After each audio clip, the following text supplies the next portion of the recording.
Le Premier ministre libyen Fayez al-Sarraj a reproché ce mardi à l'Union européenne de ne pas l'aider comme promis à lutter contre l'intense trafic de migrants à partir de ses côtes.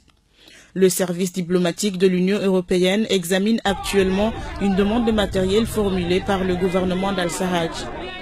Mais étant donné que certains gardes-côtes libyens se livrent à des trafics, y compris des trafics d'êtres humains, il est indispensable qu'une aide européenne soit assortie d'un mécanisme de suivi sur l'emploi de ce matériel, a souligné un diplomate européen sous couvert d'anonymat. Plus de 24 000 migrants sont arrivés de Libye en Italie pendant les 3 premiers mois de l'année contre 18 000 sur la même période en 2016.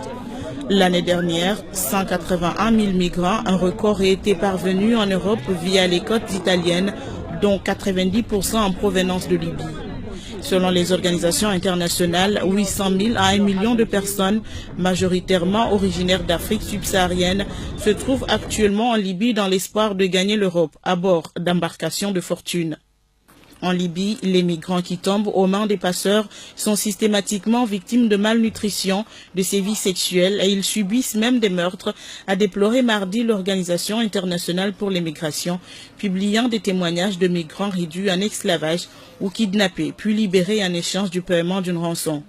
Depuis l'automne dernier, l'Union européenne a formé 90 gardes-côtes libyens dans le cadre de sa mission Union européenne NAVFOR Med Sophia qui participe aussi au secours en mer pour éviter les naufrages d'embarcations.